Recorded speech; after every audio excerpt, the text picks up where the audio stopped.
আচ্ছা, হানিমুনে কি কি হয়? হানিমুনে গেলে দুজন দুজনকে আদর করে, কাছে আসে, জড়ায় ধরে, কপালে পাপ্পা দেয়, তারপর অনেক কিছু কিনে দেয়, সুন্দর সুন্দর গিফট করে।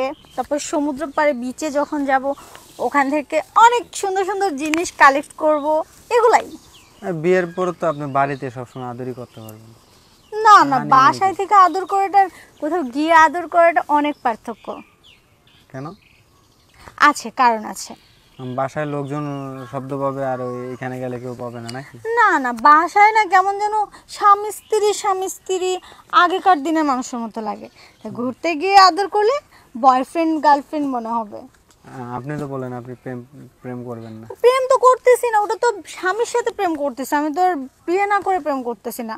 বিয়ের আগে করলে হয় প্রেম, আর বিয়ের পরে যেটা করবো ওটা হচ্ছে স্বামীর সাথে রোমান্টিক বয়ফ্রেন্ড, মানে অনুভূতি নিব শুধু। এটা যে আমি বয়ফ্রেন্ড, ও বয়ফ্রেন্ড, আমি ওর গার্লফ্রেন্ড, মানে এটা অনুভূতিটা ফিল করব শুধু। ফিল করবেন শুধু? হ্যাঁ, কারণ আমরা তো রিয়েলি হাজব্যান্ড ওয়াইফ। বুঝতে পারছি। হাজবেন্ড পেয়ে লাইছেন? না মানে হয়নি, মানে হইলে আর কি হাজবেন্ড হবে। বুঝতে পারছি, হইলে আপনার হয়ে যাবে।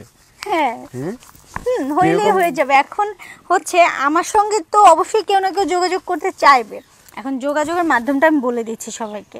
এই ভিডিওটা পুরোটা দেখতে হবে, দেখা শেষ করে যে শেয়ার অপশন আছে, ওখানে হোয়াটসঅ্যাপ নামের যে অপশনটা, ওখানে 3টা ক্লিক করতে হবে। করলে আমার হোয়াটসঅ্যাপ প্লাস কন্ট্যাক্ট নাম্বার চলে আসবে।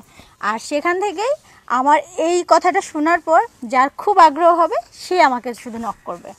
আচ্ছা, আপনার লাস্ট হোয়াটসঅ্যাপের যে সংখ্যা দুটো একটু বলে দেন। লাস্টে হচ্ছে 48। 48?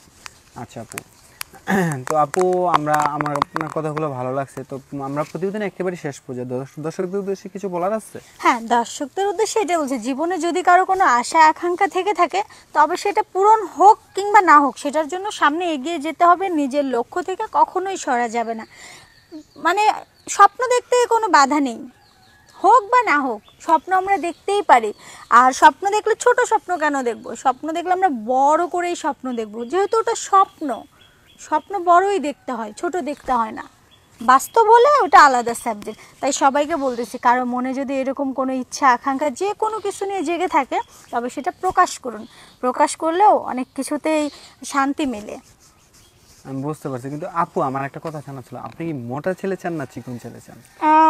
আমার মতো মানে ধরেন একটু ফিটনেস হবে, হাইট হবে, মানে টল হবে, বডি ফিটনেস মানে সুন্দর হবে, যেরকম হয় না ওই যে হিরোদের, যে মানে ঢালিউডের যে হিরোগুলো আছে, ওই রকম আর কি। জনিদার মতো না, যে শাহরুখ খানরা হয় না, শাহরুখ খান, তারপর মানে সালমান খান, ওনাদের যে বডি ফিটনেস না এরকম। আর জনি সিং এর মতো হইলেও চলবে, সমস্যা নেই, কিন্তু ওনার চেয়ে বেশি ওনাদেরটা বেশি ভালো লাগে।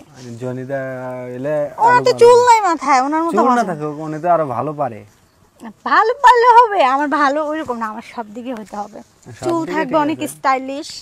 আর শেষে দেখা গেছে যে আপনি মনে করেন না যে জনিদার মতো যদি না হয়, এমন কিছু বললেন না, পরে আবার সেটা লেগে যেতে পারে। ভালোই হবে, চুলওয়ালা হবে, আবার টাকলা টুকলা হইলে হবে না। আচ্ছা, টাকলা না হোক, কিন্তু জনিদার মতো পাওয়ার থাকতে হবে, এটা তো বলবেন। হ্যাঁ, ওইরকম পাওয়ারফুল হইতে হবে। হ্যাঁ হ্যাঁ হ্যাঁ হ্যাঁ, এটা একদম আপনি আমার মনের কথা বলছেন। ওইটা হইলে আপনার জন্য বেস্ট। আমি দেখে বুঝতে পারতেছি যে আপনার যে মানে শরীরে একটা গঠন আছে।